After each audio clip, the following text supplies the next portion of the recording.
We're parents, teachers, and educators, and like you, we're passionate about restoring our culture for Christ.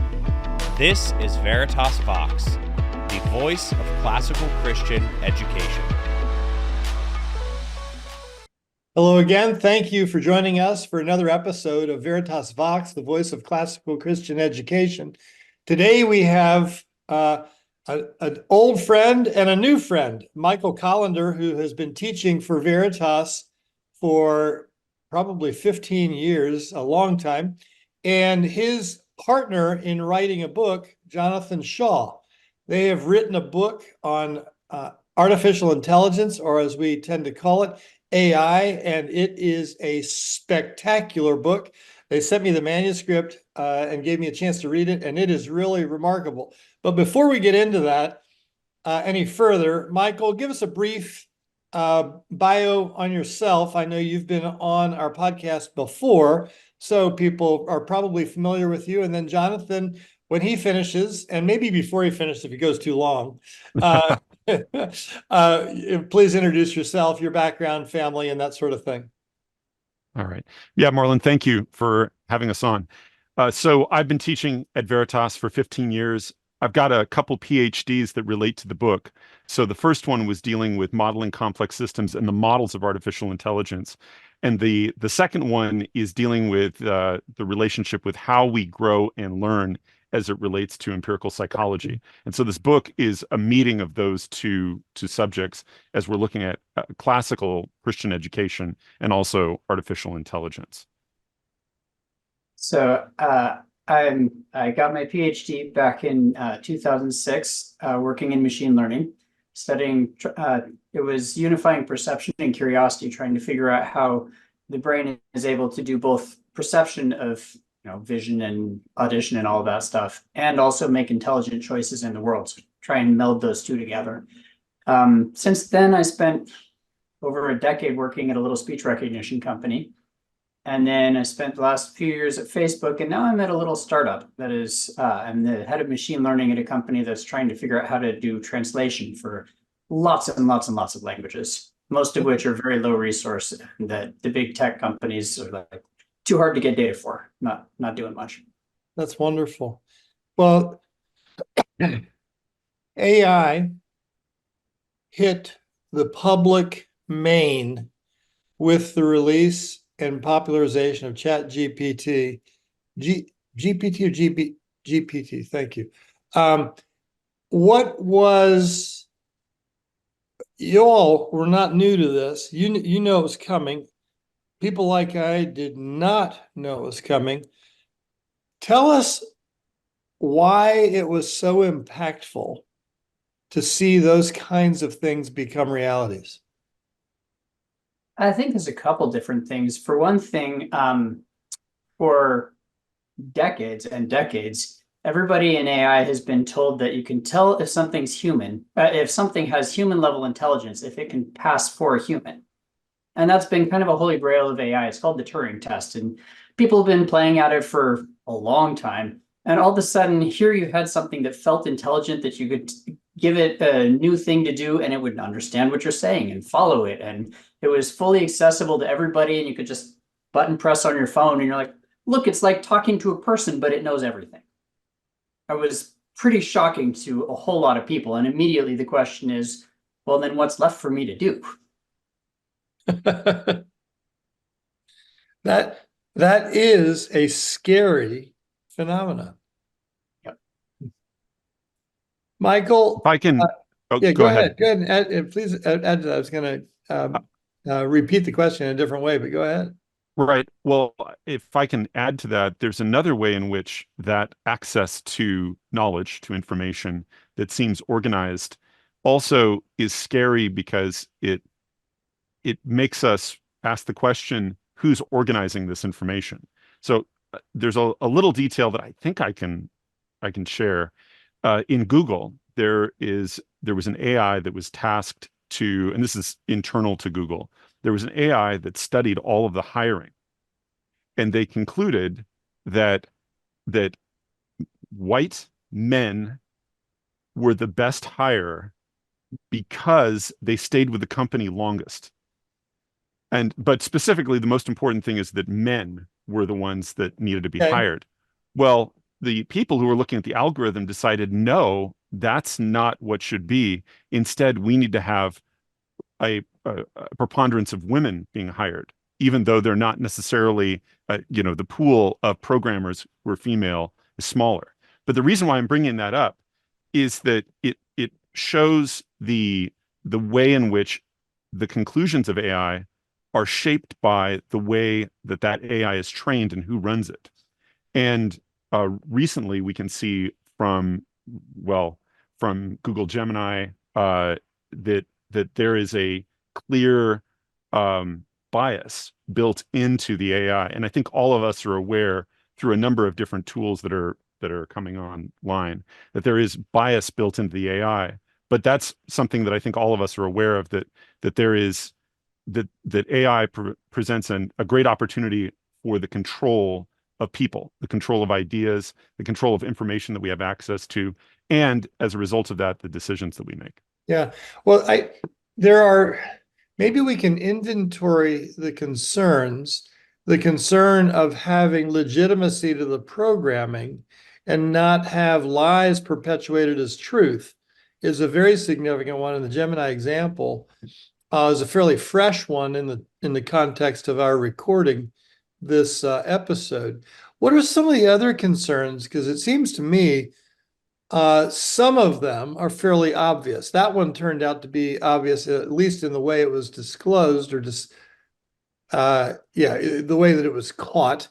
But there are other ones that are far more significant, aren't there? Yes. And I think some of the ways that we're going to see this in the near future is that the use of AI allows us to study things that we weren't able to investigate earlier and exercise control over them. So certainly we're seeing this capacity increase in warfare, but also in the medical field. There are interventions that we can now do even in the human genome where researchers think they understand the genome because they're using AI to do the research and to try to predict what will happen.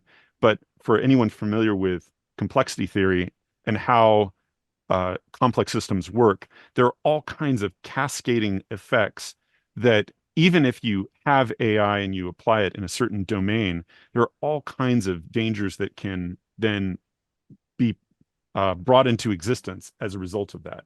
So there's this nexus of nanotechnology, artificial intelligence, and its interaction with the natural world that is a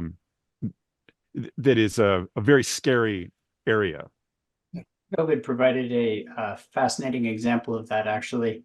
I read an article on the tail end of COVID that basically said that they did a meta study of over 200 AI models that were designed to predict various aspects of COVID. How's it going to progress? How is this drug going to handle things? How's the masks going to play out? All of this kind of stuff, different aspects of it. And their conclusion was that there was like 2, I think, that were not clearly wrong, and 1 that actually looked like it was right out of over 200 models. Yeah. Like, that's a really bad. But yeah, I don't want to bet on 1 in 200 odds. No. But tell us, this is a fast developing category of technology. I noticed on the Greylock website recently, one of the premier investment firms in technology that America's ever known, that they're completely focused on investing in AI right now. It is clearly a hot topic, a big opportunity, at least if you trust Greylock's success and wisdom. Tell us what it does today, and give some good examples, and then tell us what it might do tomorrow. So today, ChatGPT being an obvious example, you can talk to it, you can give it instructions, and it will interact in a very natural way. You've got the image generation stuff like Gemini, which was a classically terrible example of that, but there's a bunch of image generators out there that work very well. they're moving into video. You see Sora is moving into into generating video nicely. There's a lot of multimodal stuff there where you can describe things in text, get things back in images. I was playing with models recently that are doing speech to speech translation. So like that's a pretty new thing, not being able to do that, because now you can actually do translation without having a text system, a writing system. So these are all different areas that AI does. Then you get a bunch of like medical kinds of things that we were discussing earlier, some of which work a whole lot better than the examples that we were just giving. There's AI for helping on practically any field. Like there's AI for reading legal documents and so forth. And so there's a lot of things that AI is doing. Let me pause there before you go to the future, because you're so accustomed to this, you're so caught in the field that it would be easily missed by the listener, I think. You mentioned text to video, text to images. Yep. Michael shared with me, shared a link with me that showed me about 15 examples of that. And it was astounding how simple the text description was, a sentence or a 4 or 5 sentence paragraph that turned into a very realistic and complicated looking video. It would be possible to literally create a feature-length film from a paragraph. Coming up. And Yes. those kinds of things seem to me to be very profound in certain fields and how they will affect certain professions. Right. And Marlon, right now this is affecting business decisions. So I heard that Tyler Perry I was is going to actually give that example. I suspending. read that too. Yeah. Yeah. So for the audience that might not know, he's suspending certain aspects of his production company because he saw Sora and could see very clearly that people will be able to make movies from a prompt. Yeah. Right. What I heard was that he walked away from an $800 million development, at least for now, because of the risk that he thought it was AI posed to the success of that venture. Right. Unbelievable. Okay, so we've got the ability to tell AI to write a paper for us, which creates a problem in a school setting like what we have, Michael and I work in. We've got the idea of being able to create video and movies and entertainment.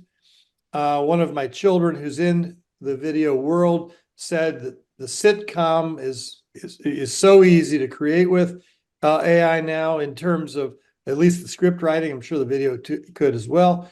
There are so many things like that. And this is just the first volley, isn't it? Right.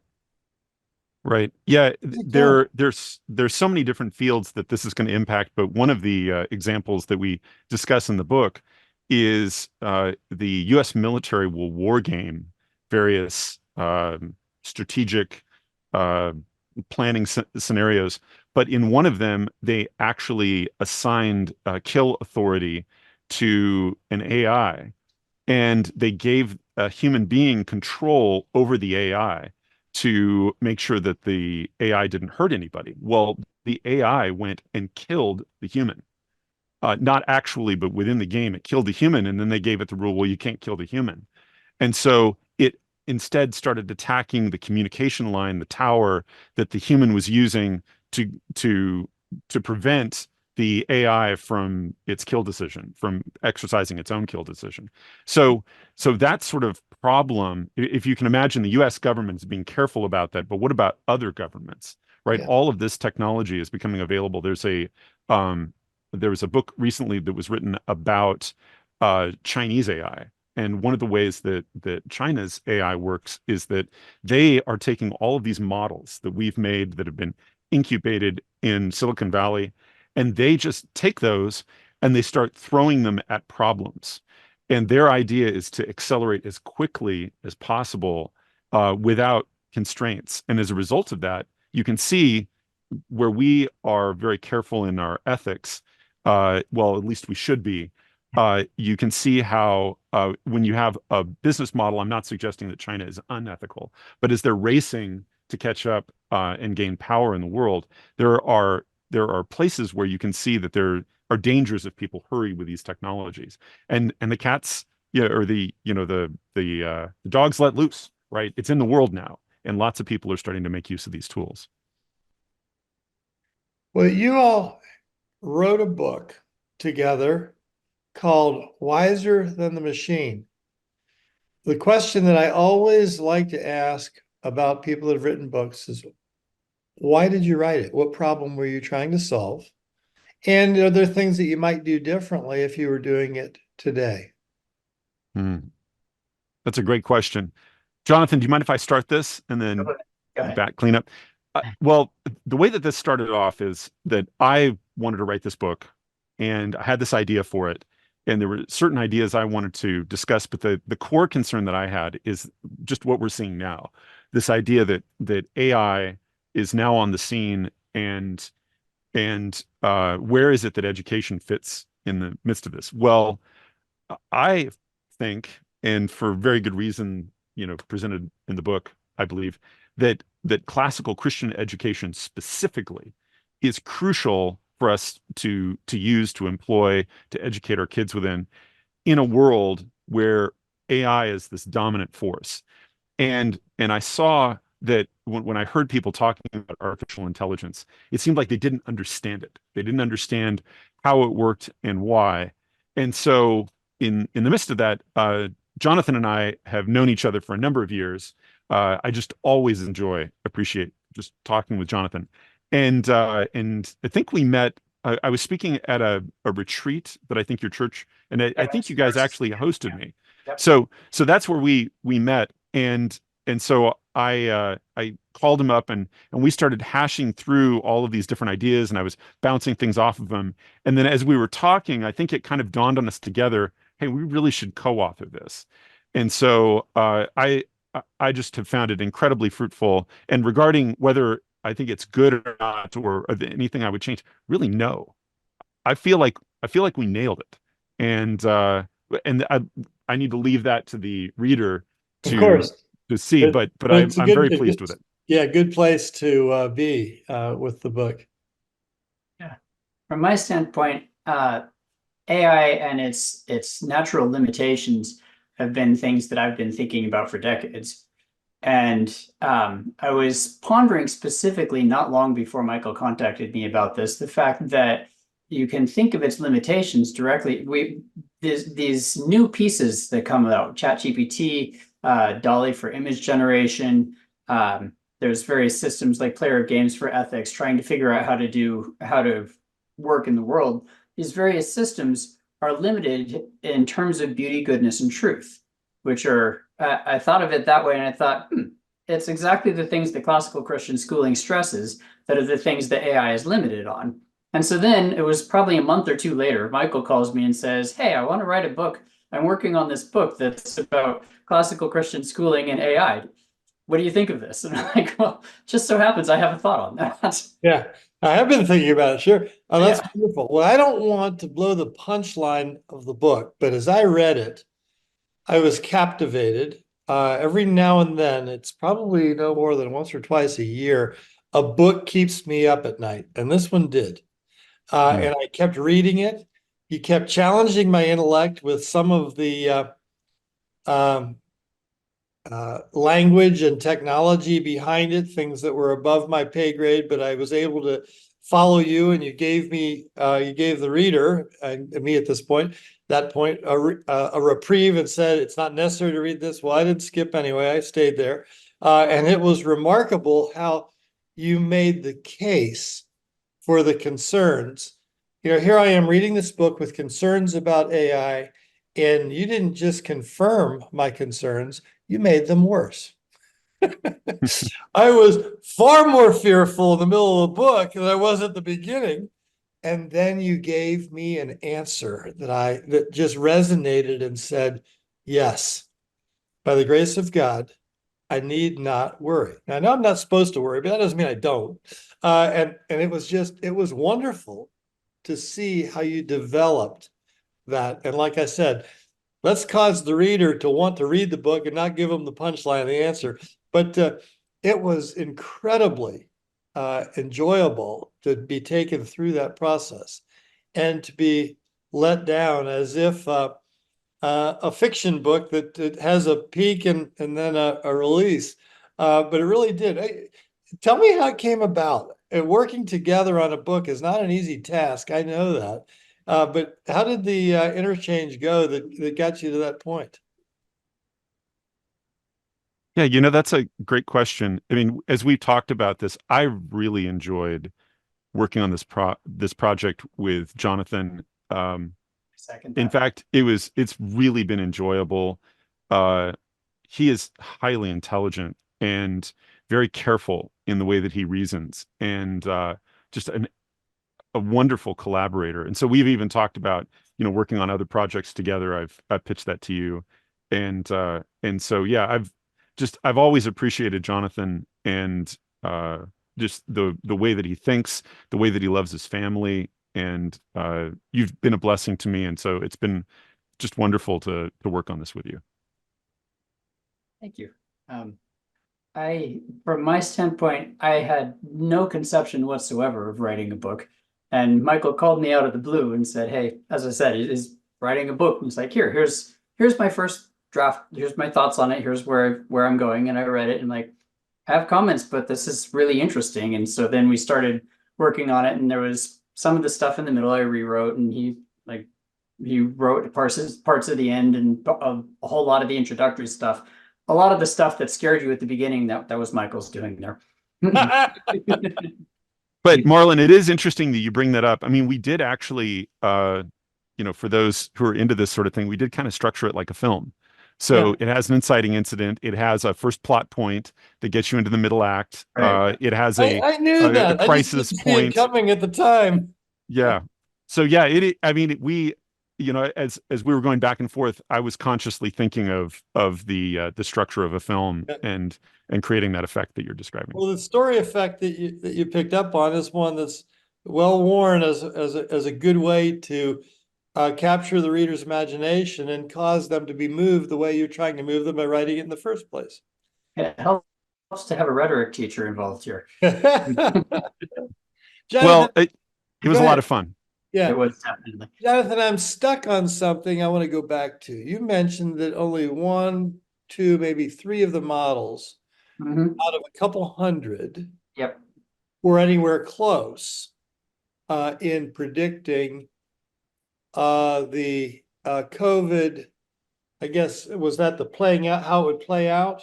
I think it was a bunch of different aspects of it. Some of it was how it was going to spread, or how masks were going to stop things, or what medications we're going to do, or different government policies. We had a very small number at a very early stage in the development and effectiveness of AI.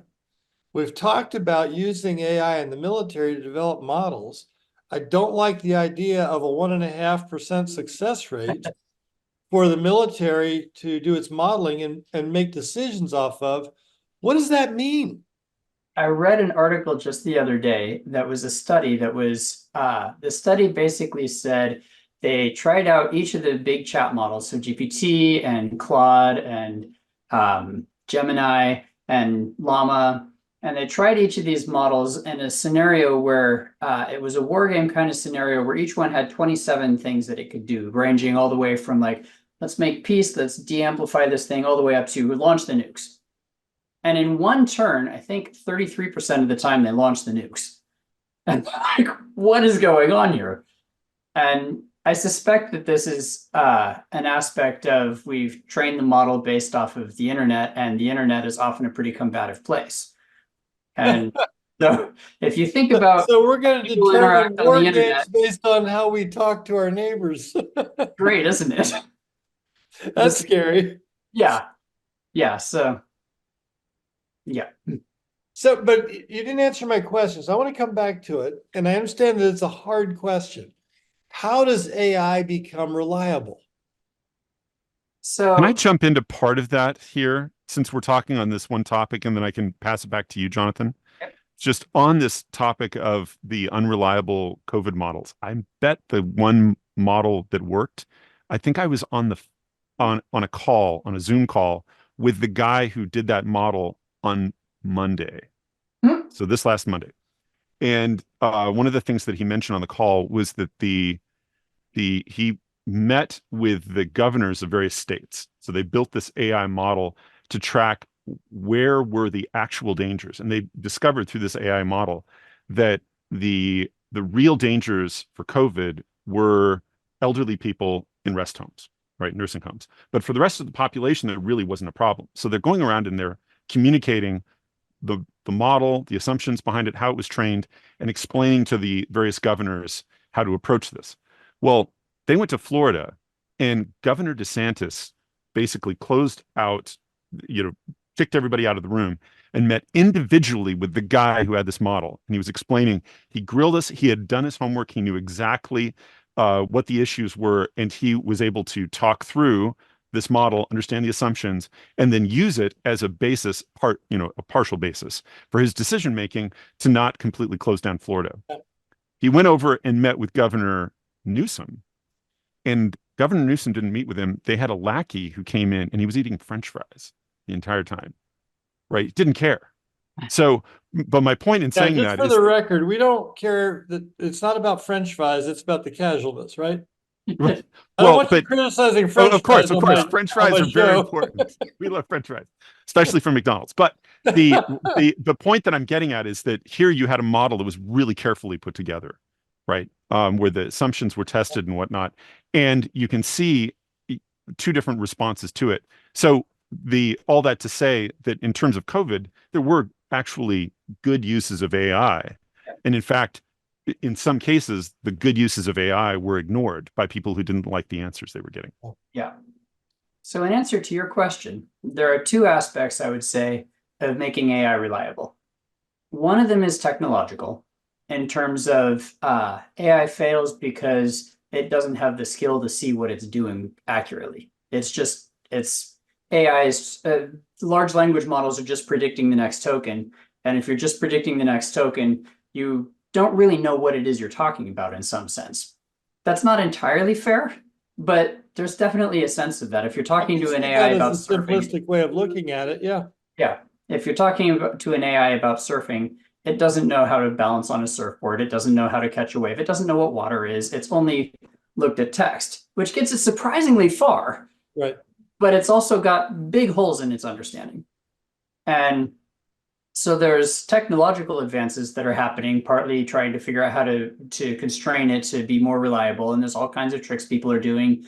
I think more multimodal understanding is going to help with that. If you actually have something that can look at the world, and if you have robots that can actually interact with the world, you can constrain it a lot. You can do a lot better. The other side, the other reason that it's unreliable is because it learns its viewpoints from humans, and humans are unreliable.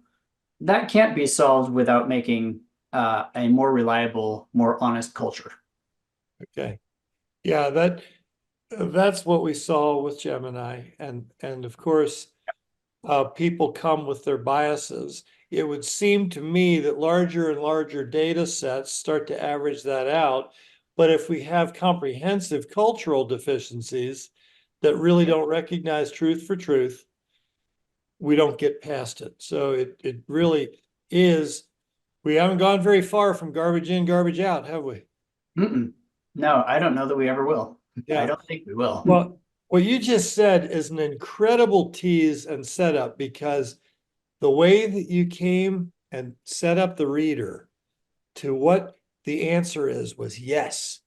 That's it. And we're not going to tell the listener. They're going to have to read it for themselves, aren't they? Guys, this has been great. Thank you so much for joining me. Folks, thank you for joining us again on another episode of Veritas Vox, the voice of classical Christian education. Jonathan, Michael, thank you.